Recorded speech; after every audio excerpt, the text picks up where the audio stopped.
And there's intimacy on the radio, and there's naturalness on the radio that can never be replicated on TV. The marvelous resurgence of radio as a political force in this country.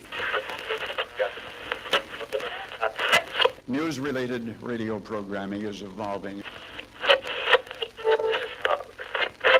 There's a huge hole in our dialogue that can be filled by the synthesis of traditional radio and the freedom that comes from a live podcast.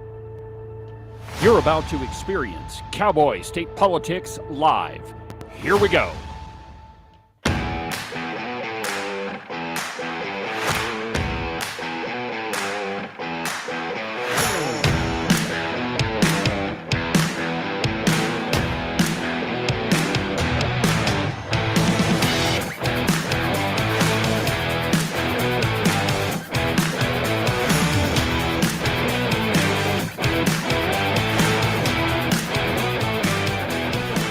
Good morning, my friends, and welcome to another fantastic installment from very high above all the puerile and insipid bombastic twits in the Wyoming mainstream media. This is Cowboy State Politics. I, of course, am your illustrious host, David Iverson, firmly ensconced behind the silver Cowboy State Politics microphone and broadcasting to you from the base of the Bighorns at the Cowboy State Politics Studio in Sheridan, Wyoming. Good morning, my friends, and welcome to the program. It's Friday, and thank God it is. Oh, you know, every day, every week, now that I've been doing Open Line Friday, I look forward to today probably more than any other program. Now, I mean, it's not like I don't like to do every program. It's just today of all days, I get to talk to you all day long. And here's the rules.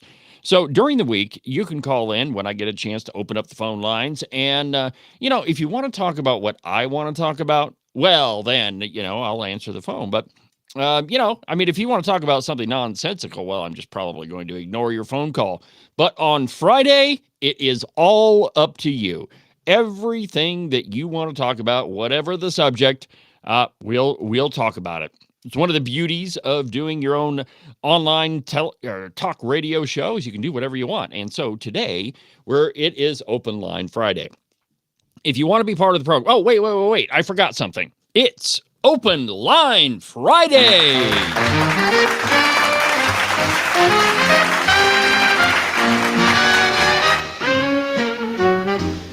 I totally forgot that I put the little Open Line Friday jingle together. But it is Open Line Friday, and if you want to be part of the program, the phone number here in the studio is 307-374-8989. It's 307-374-8989. Go ahead and give me a call. The phone lines are open, whatever you want to talk about. Regardless, if I'm not talking about it and it's something that's on your mind, go ahead and call in and we'll talk about it. Well, first thing is tomorrow is the leadership vote in the Wyoming Senate. It's tomorrow that they decide who is going to be the president of the Senate, the vice president, and the majority floor leader. I mean, it's also the leadership vote for the House of Representatives, but that is pretty well already settled. We already know that it's going to be Chip Nyman. I'm pretty sure it'll be Scott Heiner for the majority floor leader. So, there's really no question about what's going to happen in the House. It's the Senate vote that we really don't have any idea. And, if you remember my episode, which I took a lot of heat for, I believe that Senator Bo Beitman and Tim Salazar have been playing patty cake with Senator Tara Nethercott Slithers, Senator Slithers.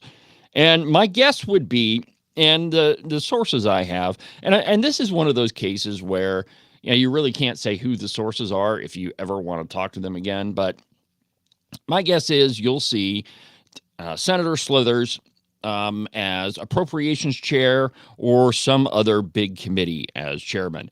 But that brings up another question.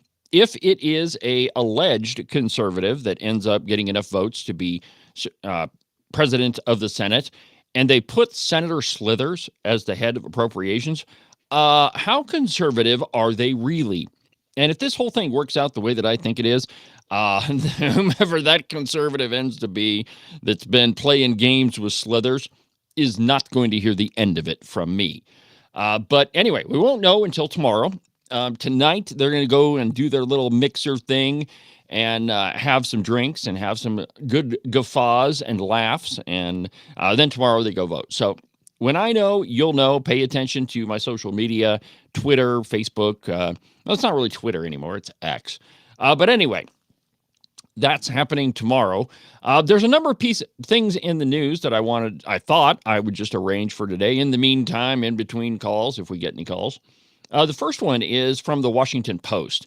And this is more fallout from the Trump election victory.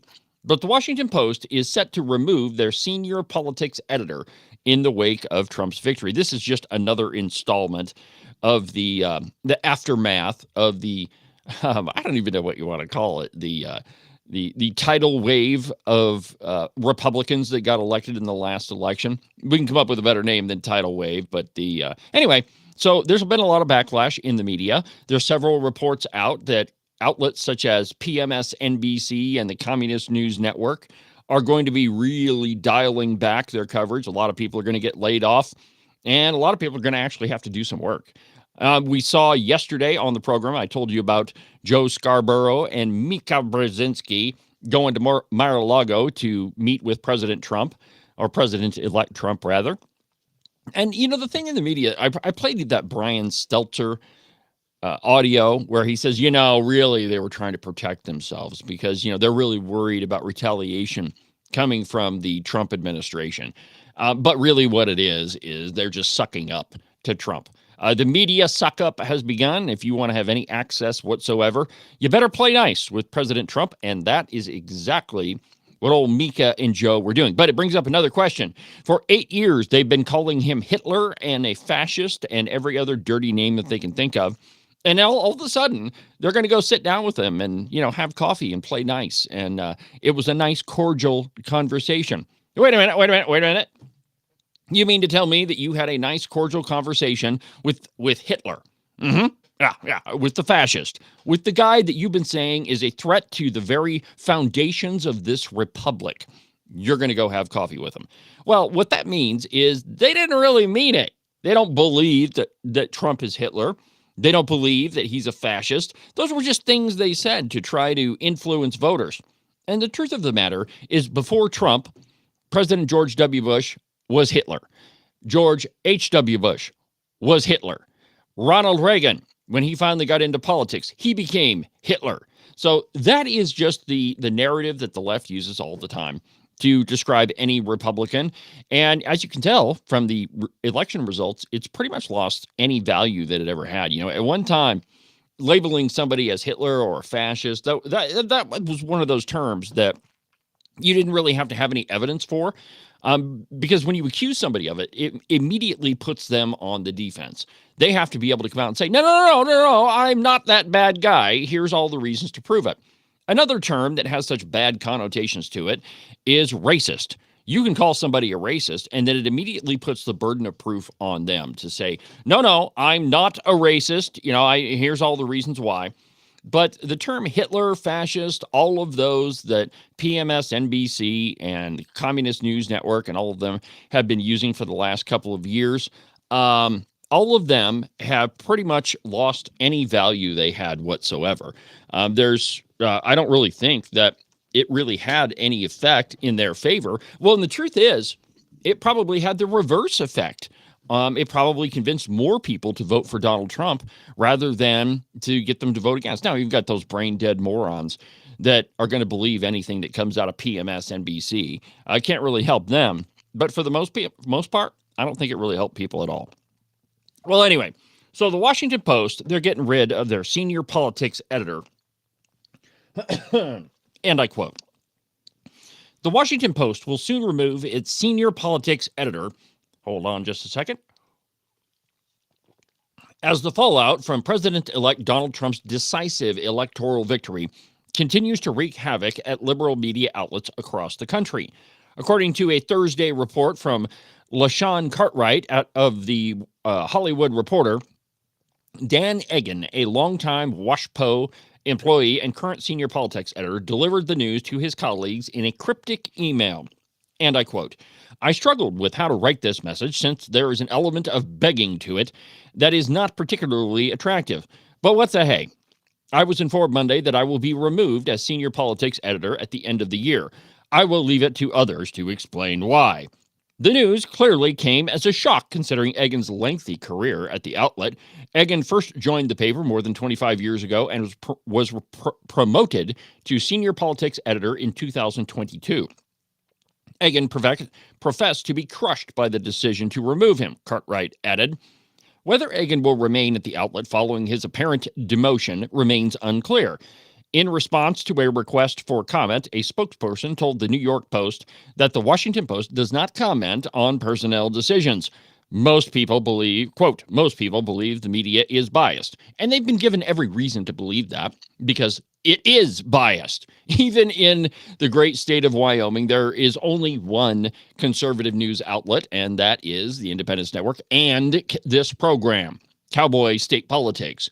The rest of them are all decidedly on the left side of things. Now, it'll be interesting to see how many of those media outlets, the Pravda on the Platte, the Cow Pie, the Wyoming Turkey Vulture, Wild Pile, all of them, it'll be interesting to see if they start to gravitate more towards the middle of the road or to center right. I think that last part, them getting more center right, I think that's wishful thinking.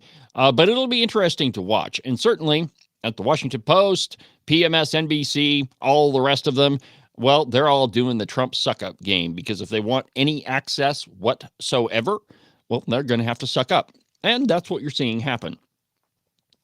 Moving on. Now, this one, this is another story that I'm pretty sure everybody already knew, but now we have evidence. And this is an exclusive that was written by The Federalist, and it came out today. And it's entitled, "DOD Intentionally Delayed National Guard Deployment to the Capitol on January 6th. Well, first of all, Trump offered to send the National Guard to defend the nation's capital and the Capitol building itself. And those offers were rebuffed by Nancy Pelosi and the mayor of Washington, D.C.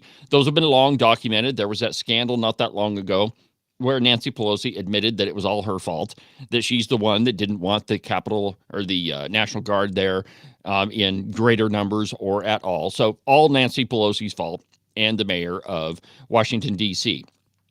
But now we've got a report out that says that they delayed the National Guard deployment, and they did so intentionally. And I quote, "Federal bureaucrats within the Department of Defense delayed the deployment of the National Guard on January 6th of 2021 and covered it up." Remember, it's always the cover-up that's much worse than the crime.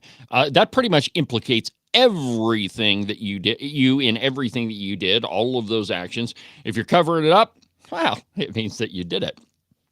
The report, quote, "The report was the final product of the DOD's Inspector General's review of the events of January 6th and reviewed how the DOD responded to requests for support as the events unfolded." Barry Loudermilk, the chairman of the Subcommittee on Oversight for the House Administration Committee, wrote, quote, "Throughout the subcommittee's extensive investigation into the failures of January 6th, we have discovered that numerous flaws and inaccuracies in the report that your office has yet to appropriately address. Such flaws and inaccuracies, however, may have been part of a bipartisan cover-up after GOP lawmakers discovered that the Pentagon was responsible for the delays in Guard deployment."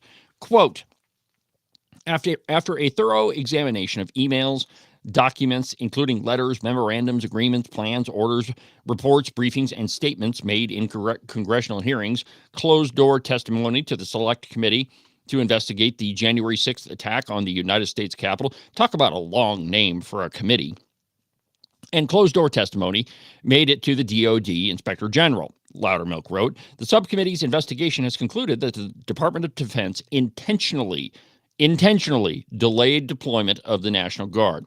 Furthermore, the subcommittee also maintains that the DOD IG knowingly concealed the extent of the delay in constructing a narrative that is favorable to the Department of Defense and the Pentagon leadership." So it seems that everybody at every level was involved in January 6th. Everything from Nancy Pelosi refusing help to the Capitol Police. It is now pretty well known that the Capitol Police put out several different statements that were absolutely inaccurate. One guy wrote a book about it, and it's chock full of absolute lies, things that just didn't even happen and didn't even come close to happening, just absolute fabrications. And now we know that the Pentagon and the Department of Defense were also involved. So the whole of government was involved in trying to make Trump look guilty. Now, that just shows you how many people in the deep state, how many people are involved in the deep state. And by the deep state, I mean those career bureaucrats that have been there for so long that they think that they run the federal government, which, I mean, to some extent, that might have some truth to it. But they're all involved at every level, and it's amazing. That's why it's so incredibly important what Trump's about to do once he takes office. He's been saying, and I watched a clip of him this morning saying he's cleaning out the deep state, and this time he knows where the drain plug is. More after the break.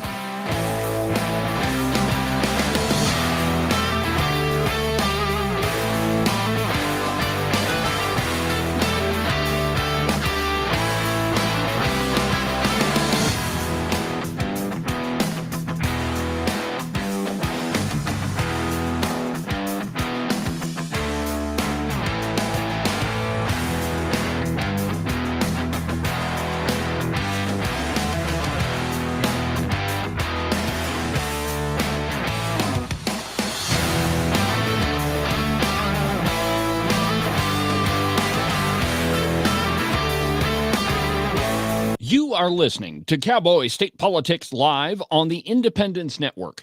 You're not going to find a selection of better news, entertainment, and commentary than right here on the Independence Network, with great voices like Joey Carenti from Just Blame Joey, Ken Pendergraft from The Ramble Room, Tom Kelly from Wide Right Turn, and the lovely Christine from The Hair Affair. And of course, my program, Cowboy State Politics, Wyoming's most listened to political program. Also, don't forget to check out the articles section at the website, independencenetwork.us. It's loaded with op-eds, commentary, and news from all around the Cowboy State. You can listen to the Cowboy State Politics podcast anywhere that you get your podcasts. iHeartRadio, iTunes, TuneIn, really any of them will work. But the easiest place is just to go to the website, cowboystatepolitics.com. There you can find all of the shows, as well as any of the articles that I might bring up during the course of a program. That way, if your name is Joe Biden and you can't remember if you had your pudding today, well, I probably can't help you with that, but I can definitely tell you why you should have never ran for president. And now, back to our program.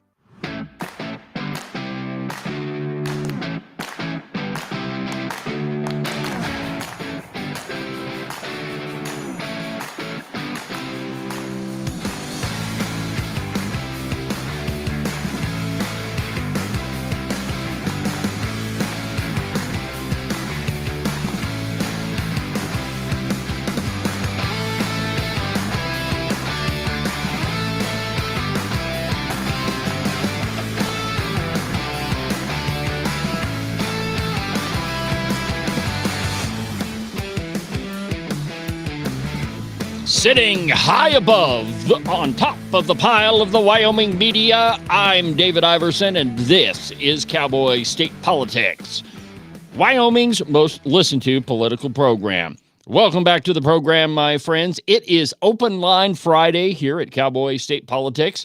If you want to be part of the program, it's the phone number here in the studio is 307-374-8989. It's Open Line Friday, which means we're going to talk about whatever you want to talk about. And so let's go to the phones. Our first caller is Jerry from Rock Springs. Jerry, I think that we may just have to get you a seat here in the studio, or at least a guest spot. How you doing this morning? I'm doing good, but not that good. Not that good, huh? So what's on your mind? No. Well, I'm just kind of happy to see things turned out the way they did. I'm sad they happened, but with Matt Gaetz, and also there's some some of the same stuff going on now. They're attacking Pete Hegseth pretty hard. Yeah, well, there's a number of appointments that I think are absolutely fantastic. I think that Matt Gaetz, I think that one was problematic from the very beginning, and it's all politics, and you got to get confirmed if you want to be the attorney general. And I'm not saying that Trump should nominate some people that are weak-kneed or anything like that. Quite the opposite. What I'm saying, though, is that Matt Gaetz, man, that guy's got some problems, and whether they're true or not, there's certainly a lot of senators that didn't want him to be the attorney general. Yeah, they just made an issue of it, enough of an issue to get people to, not want to call anyone and tell them how they really feel. Absolutely. Now, Pete Hegseth, I'm pretty excited about him. I think he'll make a great Secretary of Defense. Well, I watched YouTube on Megyn Kelly, and, she's not my favorite by any means, but I got to go back and watch it again. There's a lot of stuff coming out about him. Oh, yeah. I mean, the guy's got 2 Bronze Stars. I know that for sure. And I mean, he has a resume that's just awesome. I mean, he's graduated from Harvard, and I think he actually also has a degree from Yale or Princeton or one of those. But I know that he's got 2 degrees. Super smart guy, incredible soldier. I really, really, really like Pete Hegseth. Yeah, I do too. It's just sad, and like I say, what I watched earlier, most of it, they know is just bull. But they've got enough stuff thrown into it to get people to, start choosing sides. Well, and I think that, what do you think about the replacement nomination in Pam Bondi for Attorney General? I think she's going to be great. I'm glad she wasn't the first one out there, but I'm glad she is going to be the person. Everything I've learned about her, and let them just keep talking about Matt Gaetz. It'll keep them from focusing on other people that are good. For sure. And I think number 1 on the agenda for Pam Bondi, and I mean, there's no reason why she won't get confirmed, but number 1 on the agenda has got to be cleaning out the Department of Justice and putting an end to this, destroying people based on political rumors. And that's what happened to Matt Gaetz, in my opinion. But I mean, it's happened to President Trump. I mean, how many different ways and investigations have they done to him? So number 1 on the agenda for Pam Bondi is going to be cleaning out the DOJ. Yeah, and she's pretty decisive too, and that's got to stop. Yep, absolutely. And, it's in Wyoming. I think in this respect, we're pretty blessed. I mean, we haven't seen a lot of they're trying to destroy people from things they did 20 years ago or just from rumors. So I think in that way, we're pretty blessed, but certainly we got to clean out the DOJ and, I mean, the rest of I just did a story on the Pentagon, how they were involved in January 6th. So there's a lot of cleanup on aisle 3 for Pam Bondi to do. Yeah, there is. And as far as Wyoming, I probably wouldn't have a friend if they judged me the way that they judge some people. Well, and that's the ridiculous part of it. There was a story, I guess it was a couple of years ago, where a city councilman in Gillette was forced to step down, which I have trouble with that because he's an elected official. But anyway, he stepped down over a Facebook post.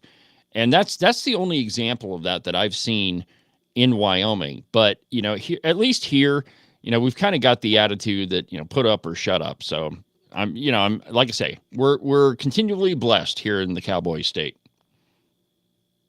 Yes, we are. And thanks a lot, Dave, for letting me come on. You bet. You have a good day, Jerry. You too. Bye-bye. All right. If you want to be part of the program, the phone number here in the studio is 307-374-8989. It's Open Line Friday. So whatever you want to talk about, we'll go ahead and do it, regardless of if it's something that I'm talking about or if I really want to discuss it. We'll go ahead and put you on the air. So if you want to be part of the program, 307-374-8989. We have heard for the last, 10 years, 8 years, that there are no problems with our election. There's no election interference, and there was certainly nothing wrong with the 2020 election.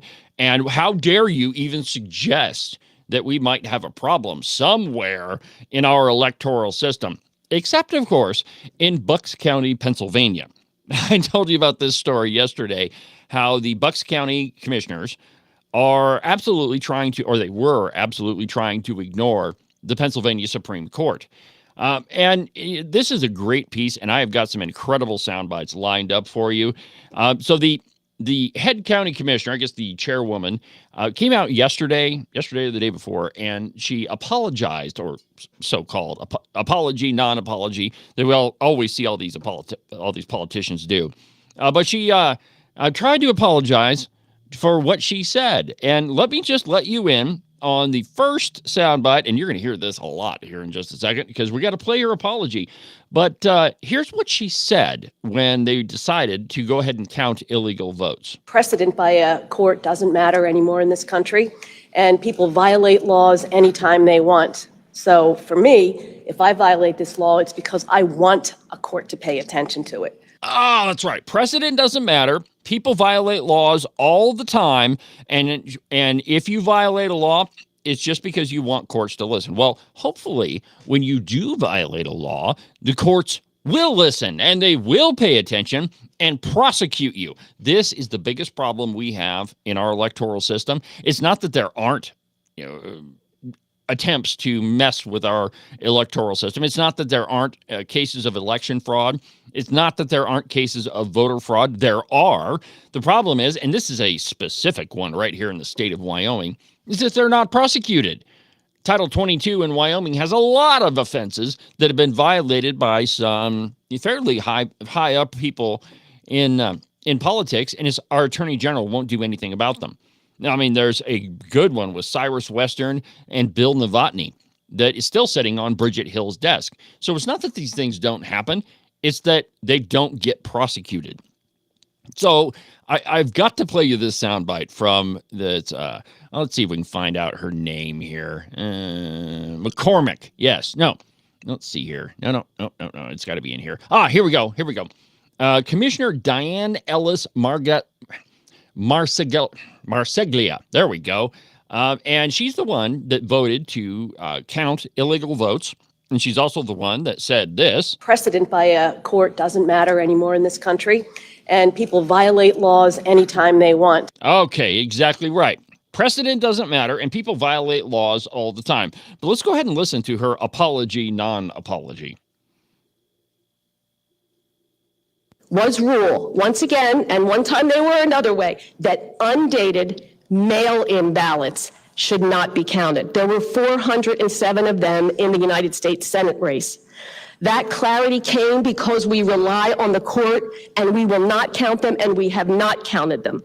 Except for Precedent by a court doesn't matter anymore in this country, and people violate laws anytime they want. So for me, if I violate this law, it's because I want a court to pay attention to it. Right. They weren't counting illegal ballots at all. Let's continue. My comments were not about those ballots. My comments were about the provisional ballots. And even as I say this, I know it's confusing, and it's no surprise to me that these issues have gotten conflated. It was my poor choice of words. They did get clipped. They were out of context, and they have been shown over.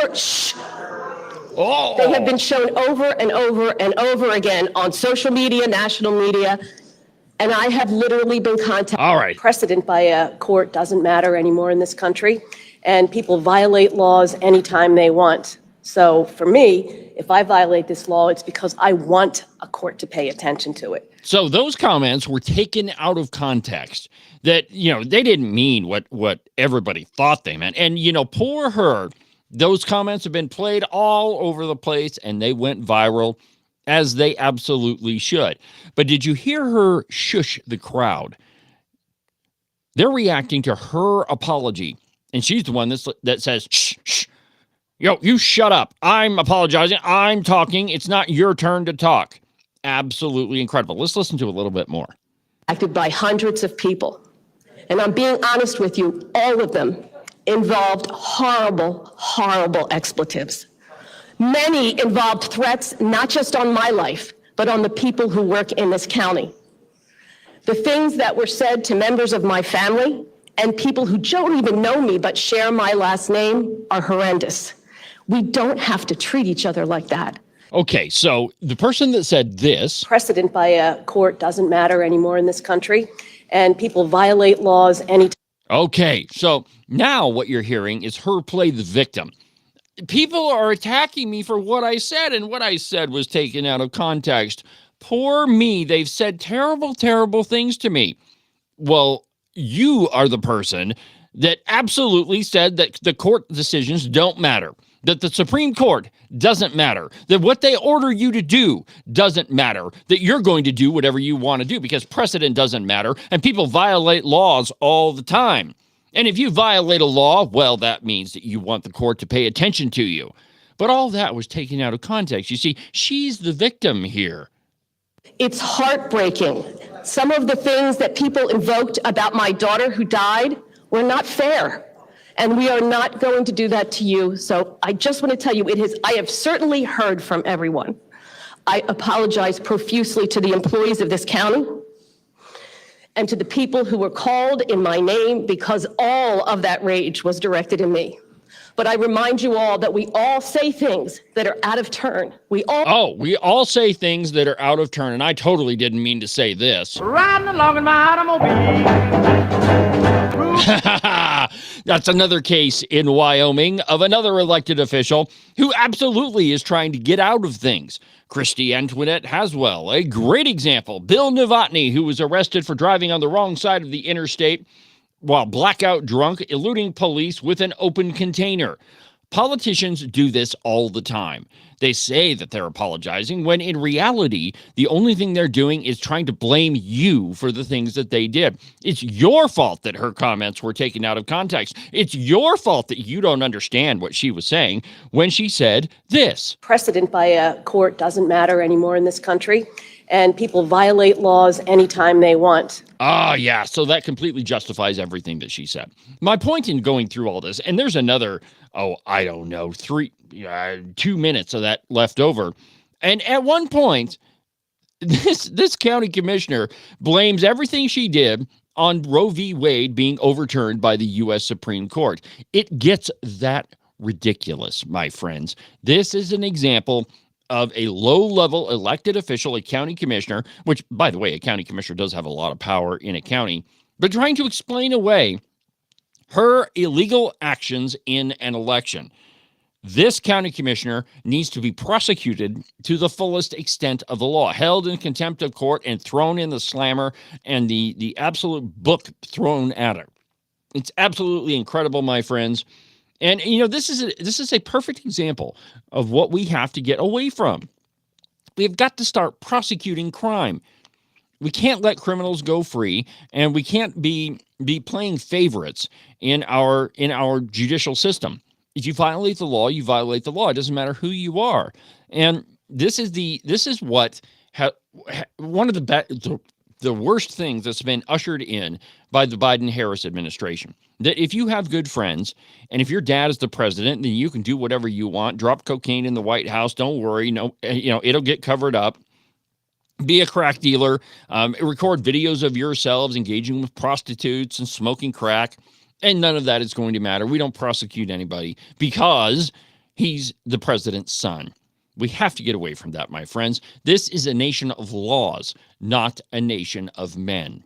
And that's why when I was talking to Jerry on the phone, I insisted that we've got to start prosecuting people. We've got to get away from this favoritism, and we have to allow the new attorney general to absolutely clean house at the Department of Justice. That's got to be the first thing on the agenda. That's the only way that we get back to a constitutional order, is if the law matters. Not the people that make the law, not the people that prosecute the law, but the law itself. It matters. And if you violate it, you need to be prosecuted, just like this county commissioner in Pennsylvania. More after the break.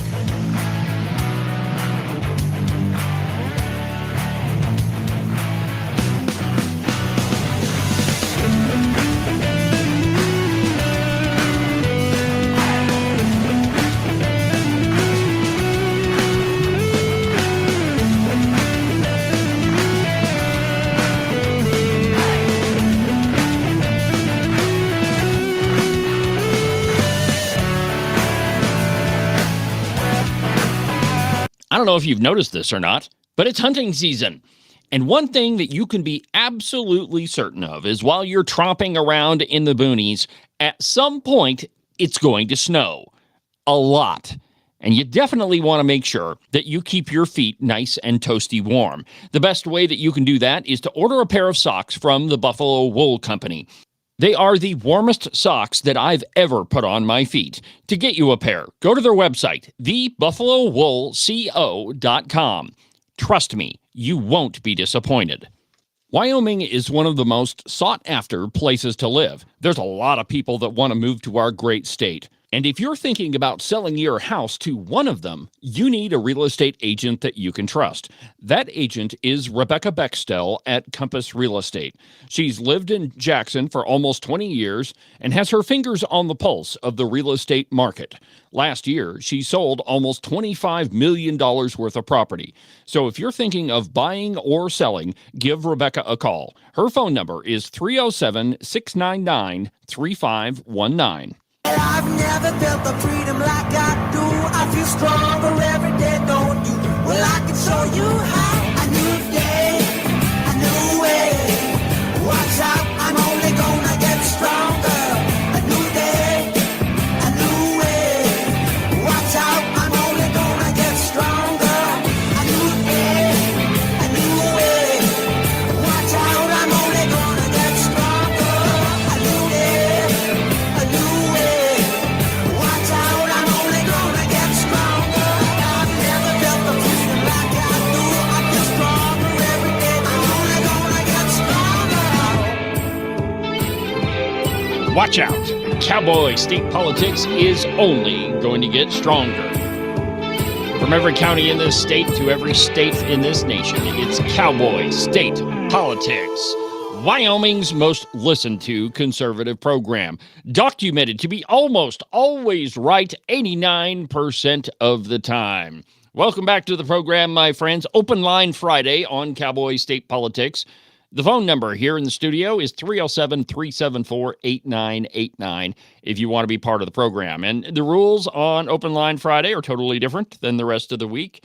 On Open Line Friday, we'll talk about whatever you want to talk about. The rest of the week, it's not that way. You only get to talk about what I want to talk about. Remember, this is a Dave-tocracy. This is not a democracy, and neither is our country. So it's a Dave-tatorship the rest of the week. But on Open Line Friday, we talk about what you want to talk about.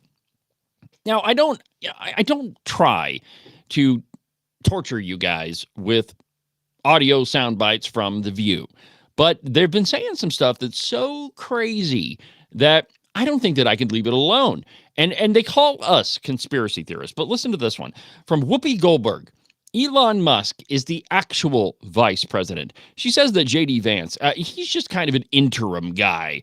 And I quote, this is from Breitbart News this morning. Whoopi Goldberg told her co-host Thursday on ABC's The View that businessman Elon Musk was the actual vice president. Co-host Alyssa Farah Griffin said, quote, there has to be fact-checking and actually verification on the things that I share. I spend a lot of time on Instagram reels that I'm served up, things I get outraged about, and I know that it's not true when I look it up. The blue sky versus X thing, which is, that's another topic. Liberals, they always want to do their own thing when they got fed up with free speech. And that's the biggest problem they have with Elon Musk is he didn't really buy that platform to make money. In fact, he tried to back out of the deal. And at one point he says, oh, no, I was just joking. I don't really want to buy X. But he did anyway.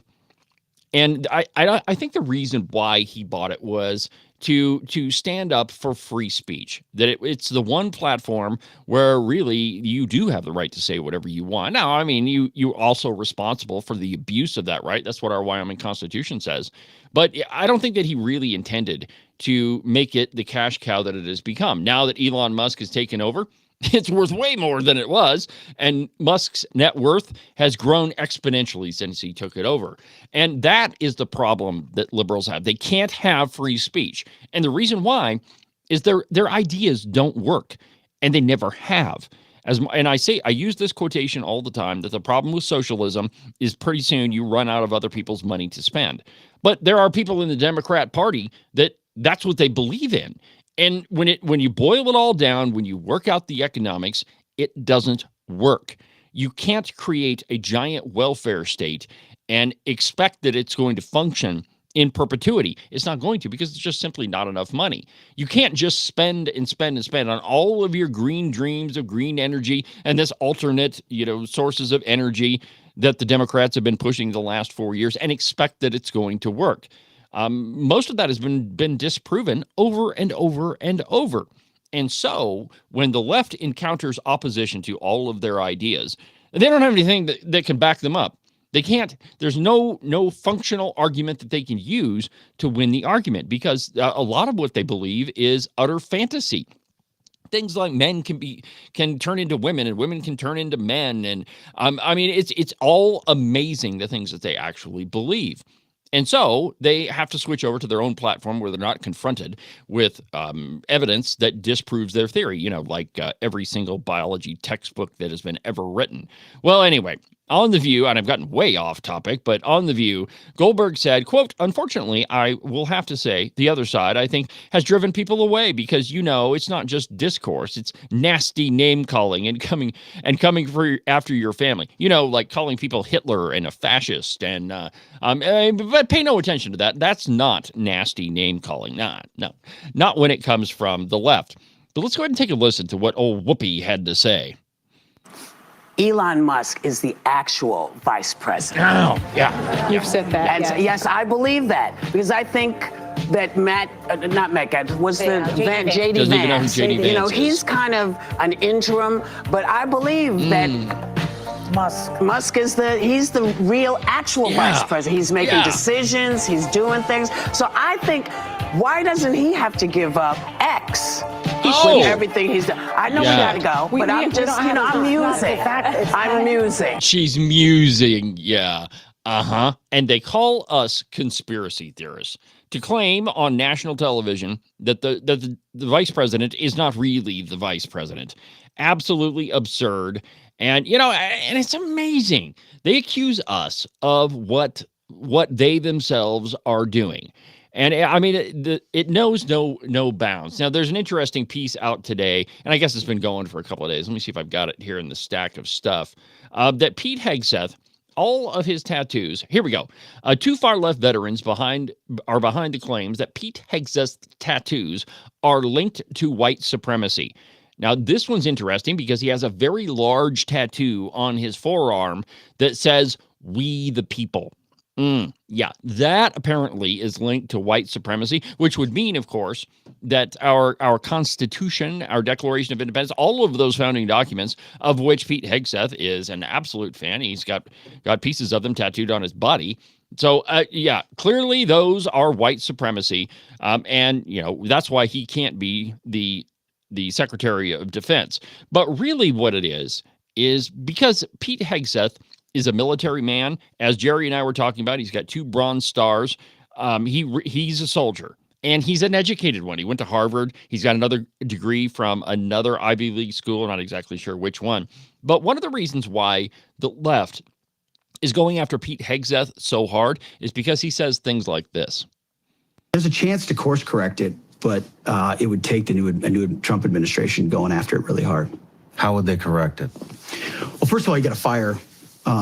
You got to fire the chairman of the Joint Chiefs, and you got to fire this. Obviously, you're going to bring in a new Secretary of Defense, but any general that was involved, general, admiral, whatever that was involved in any of the DEI woke shit, it's got to go. Either you're in for war fighting, and that's it. And that's the only litmus test we care about. You got to get DEI and CRT out of military academies, so you're not training young officers to be baptized in this type of thinking. And then, whatever the standards, whatever the combat standards were, say, in, 1995, let's just make those the standards. And as far as recruiting, to hire the guy that, did Top Gun Maverick and create some real ads that motivate people to want to serve. And there's lots of other ways in which you could identify who gets promoted and what, but that's why they don't want Pete Hegseth, because he's going to do away with all their woke crap, all their DEI, the CRT, training people that they need to be doing other stuff other than fighting and winning wars. More after the break.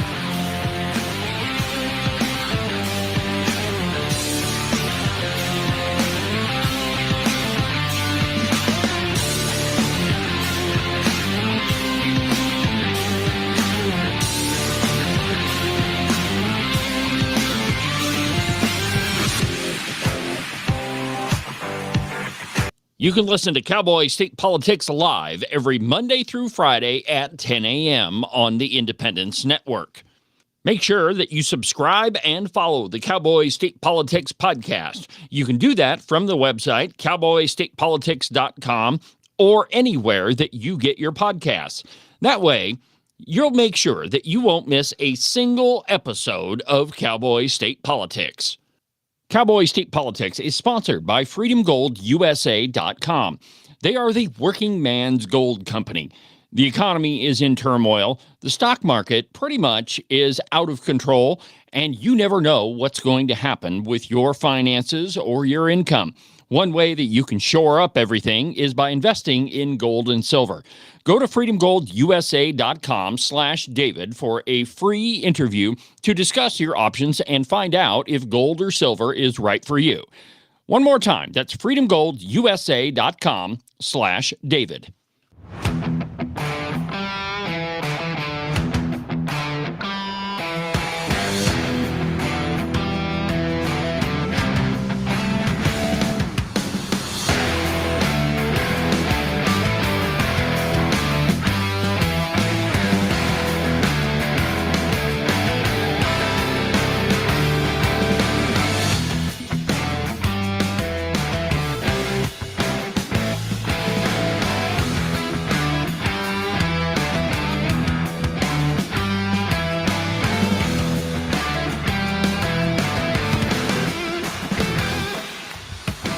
Welcome back to the program, Open Line Friday on Cowboy State Politics Live. 307-374-8989, 307-374-8989 if you want to be part of the program.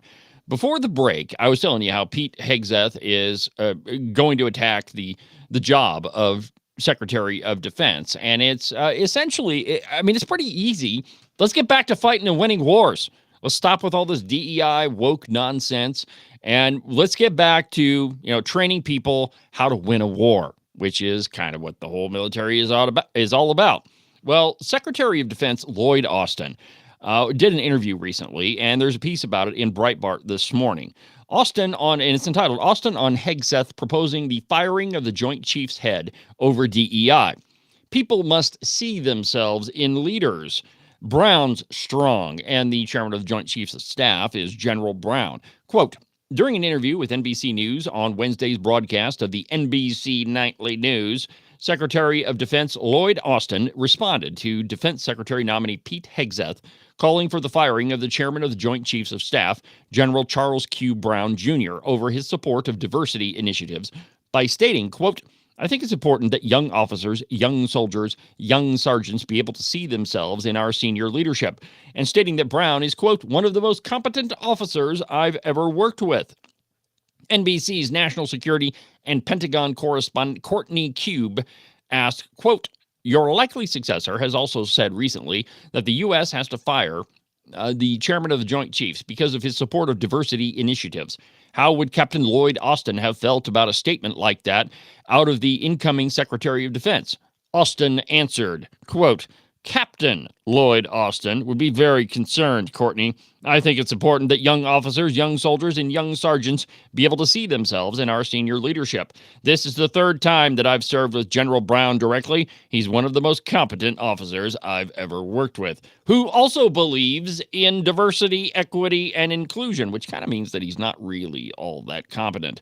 But the truth is, when any new Secretary of Defense comes in, or when a new CEO takes over the company, generally what you see is a broad-based firing, that you get rid of the people that were involved in the screwed up situation that you took over. You get rid of them and you put your own people in there, which is exactly what Pete Hegseth is going to continue to advocate for. Get rid of the chairman of the Joint Chiefs.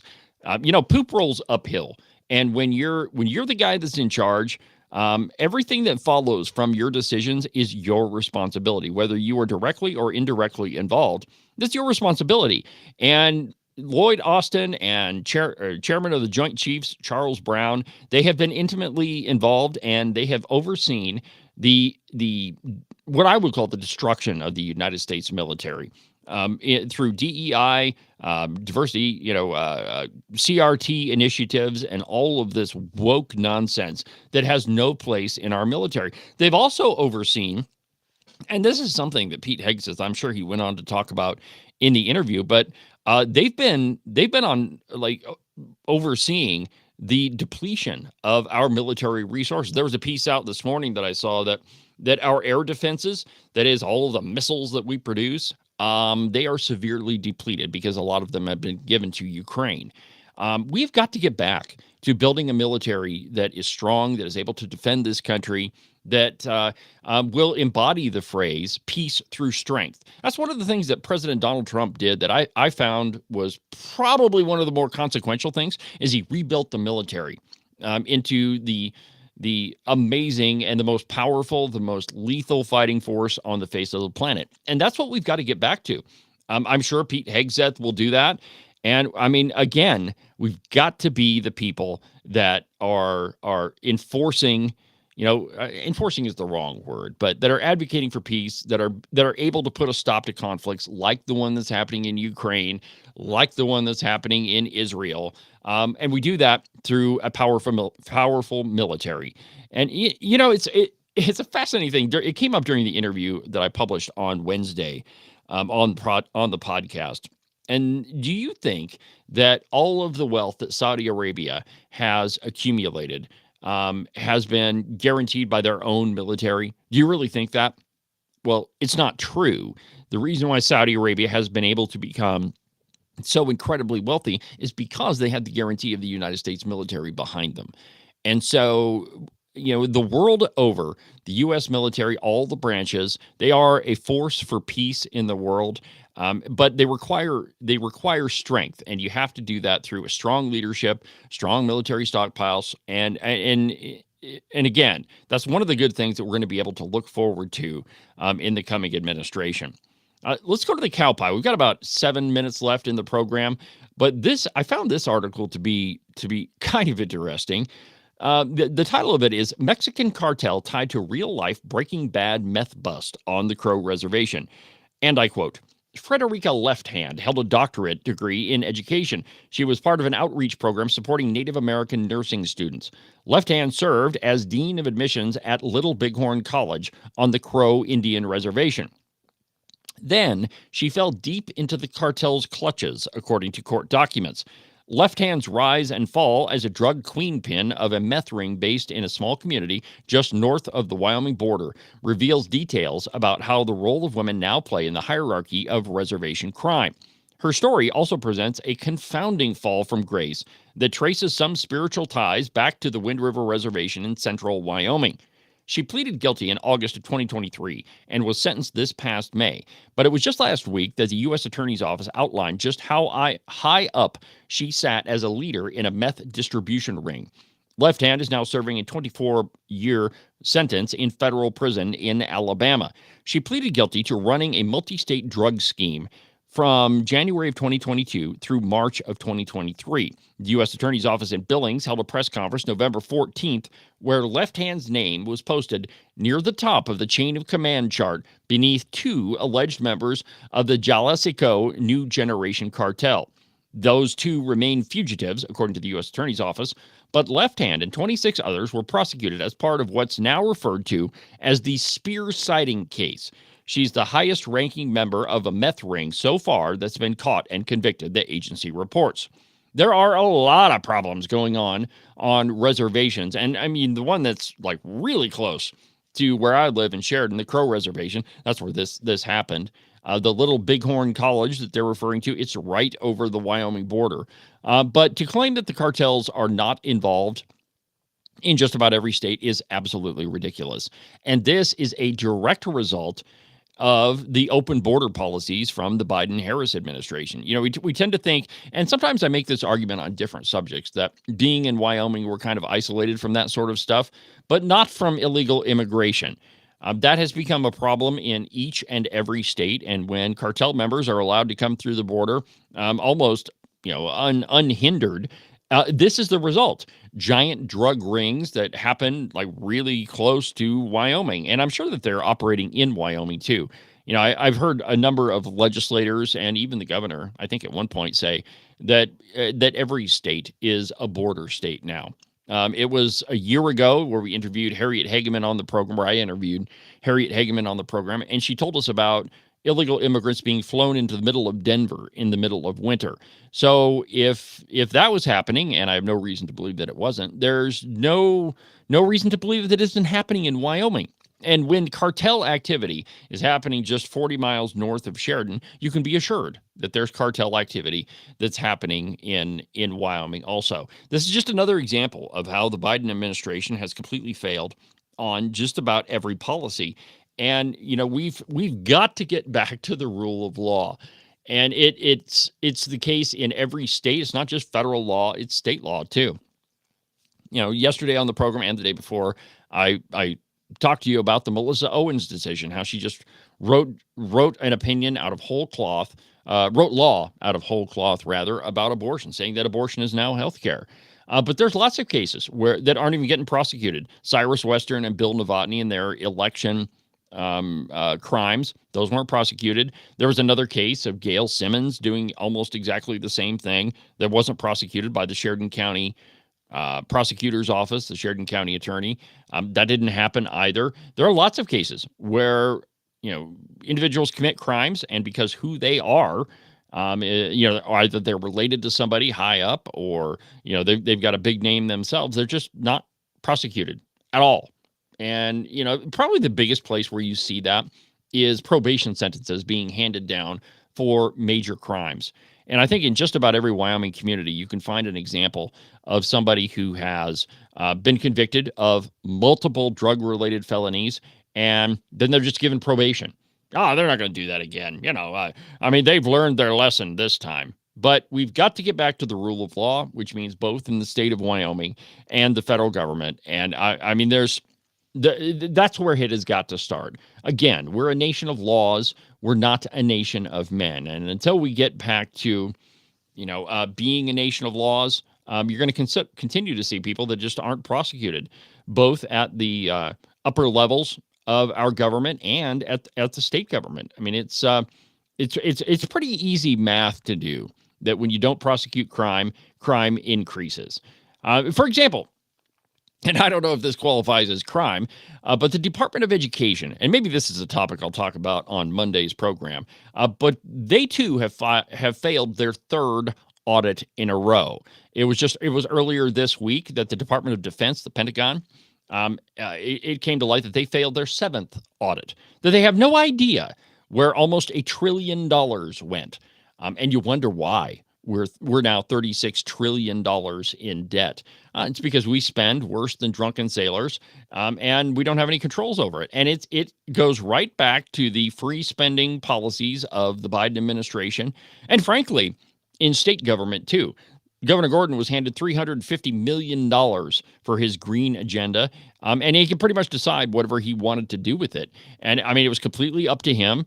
And we have got to get a handle on our spending. We've got to get a handle on our government. We've got to get back to the rule of law. And perhaps that's the most important topic to come out of today's episode, is it's the rule of law that we have to get back to.